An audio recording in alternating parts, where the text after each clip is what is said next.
As a God of War YouTuber, there are many things that have me excited for the future of the series. But at this point, I'm sick and tired of talking about the men in the mural, who blew the horn, and the Dark Elf King's last words.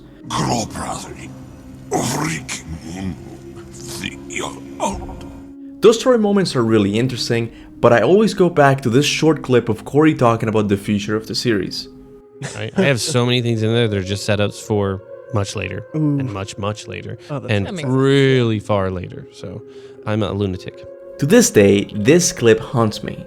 What obvious story details did he hide right under our noses? Well, like he said in the spoiler cast, we will only see these teases retroactively, meaning after we play future games in the series. But still, this has not stopped fans from looking for them, especially me. I believe I have found one of these super obvious story teases. This detail is so important that it might link Christian mythology to the God of War series. So let's get to it.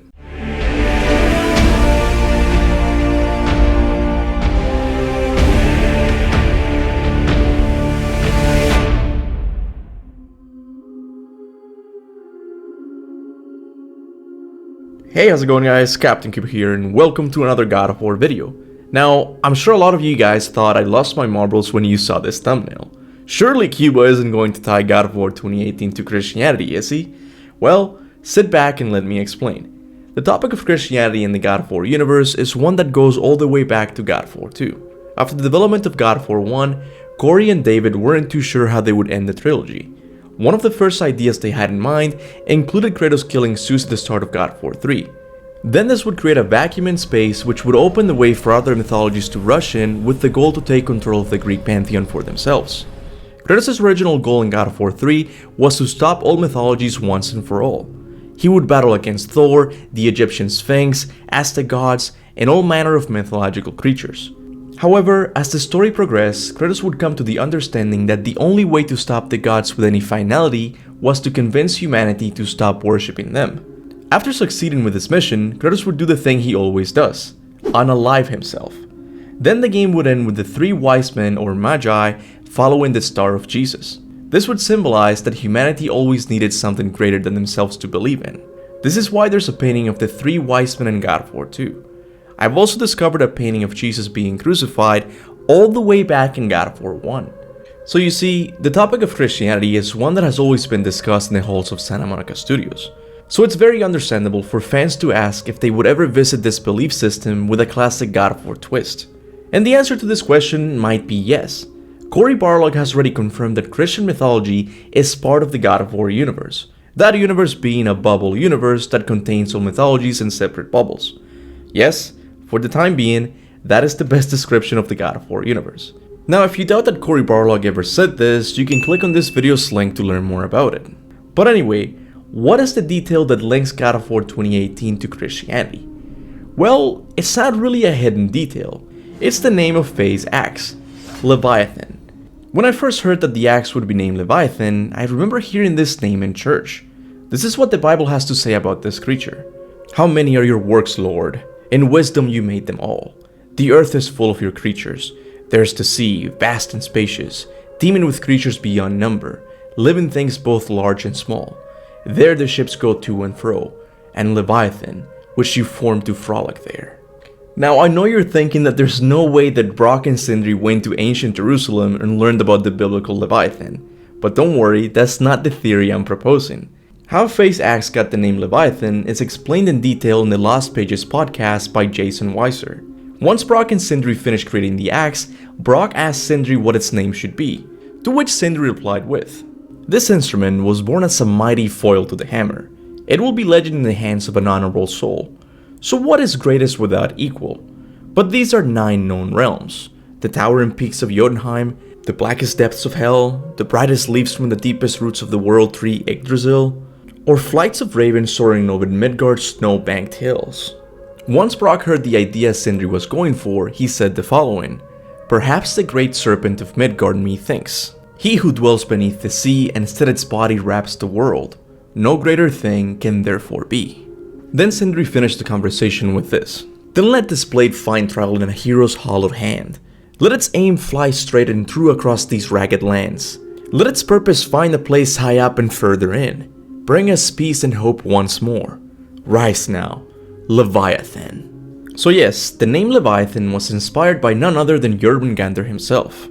However, it's very likely that the name Leviathan is not really a name for Jormungandr, but an adjective meaning very large or gargantuan. I say this because I checked a lot of Norse sources for a connection between Jormungandr and Leviathan and nothing came up. But at the same time, it's very possible that Cory Barlog chose to give Jormungandr the name Leviathan for another reason. I'm a lunatic. God of War 2018 was the first time in the God of War series where mythologies began to intermingle with each other. Kratos came from the Greek pantheon and the giants gave them the name Farbodi, a name that belongs to an obscure Norse mythology character. Then Kratos had a son whose name would be Loki, one of the most important characters of Norse mythology. Then Atreus will somehow bring forth Jormungandr, Fenrir, and Hel. Once again, 3 important characters in Norse mythology. All of these important characters came forth as a result of a Greek guy taking a trip to another part of the world. So if you think this trend is going to stop, you are very mistaken. Mythologies in the God of War universe are going to keep intermingling with each other. And for today's topic, just compare Leviathan to Jormungandr yourself. The similarities are uncanny, 2 serpent-like monsters that live underwater. But I'm not proposing the idea that Jormungandr and Leviathan are the same character. Instead, I'm proposing the idea that he will definitely become Leviathan if he takes a trip to ancient Jerusalem the same way his grandfather did with Scandinavia. But oh boy, if Santa Monica is indeed planning this, then they should get ready for some controversy. I've given this idea of including modern belief systems a lot of thought, and I honestly think it would be really interesting if they ever tried it out. Especially the idea of God being a bad guy. Now, at this point in the video, I should tell you that I'm obviously an atheist, and therefore wouldn't have a problem with killing the Abrahamic God in a God of War game. But I promise you, it's not my evil atheist heart that fantasizes about killing God in a game. I just find the concept of the Trinity really intriguing. How does a god that has one being in 3 persons work? From an artistic point of view, I would love to see Raf Grassetti's take on it, but from a story perspective, he could also be a really interesting character to oppose either Kratos or Atreus. Maybe he's like Ultron, someone who has perfect harmony among the 3 persons of the Trinity, and is always one step ahead. And speaking of God, did you know that he and Leviathan are mortal enemies? In that day, the Lord with his hardened great and strong sword will punish Leviathan, the fleeing serpent. Leviathan, the twisting serpent, and he will slay the dragon that is in the sea. If this theory is correct, and Jormungandr and Leviathan are the same characters, maybe Jormungandr will avoid his fate in Ragnarok and will come into conflict with the Abrahamic God of Christianity, as the previous passage seems to indicate. But once again, we have to keep in mind the controversy surrounding this topic.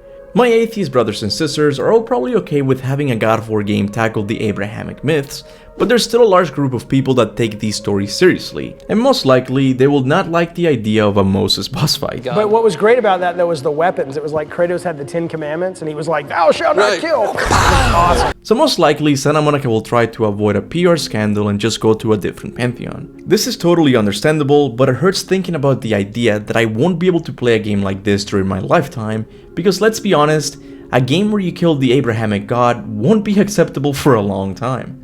But anyway, if you don't like the idea of including modern belief systems in a game, or flat out don't like the theory, then don't worry, because the name Leviathan might have another meaning that's more pressing with the current story of the game, and perhaps might answer the mystery surrounding the post-game section of God of War Ragnarok. If you don't know what I'm talking about, make sure to watch Midgard Chronicler's video on the post-game section problem. I believe he's the only one who has talked about it in depth, so definitely go and check that video. Now, as always, I want to give a big thanks to all of my members for supporting the channel monthly. People like Bepsi, Dominic Patanai, Echo Sandvik, and KJ, to name a few, are truly the backbone of the channel. Every big and small improvement to the channel is thanks to all of you, so from the bottom of my heart, thank you. I would also like to thank everyone who likes and shares my videos. I know it doesn't seem like much, but trust me, it really does help put me in the algorithm. So with that said, don't forget to subscribe for more God of War content, and as always remember, go forth in the name of Ragnarok.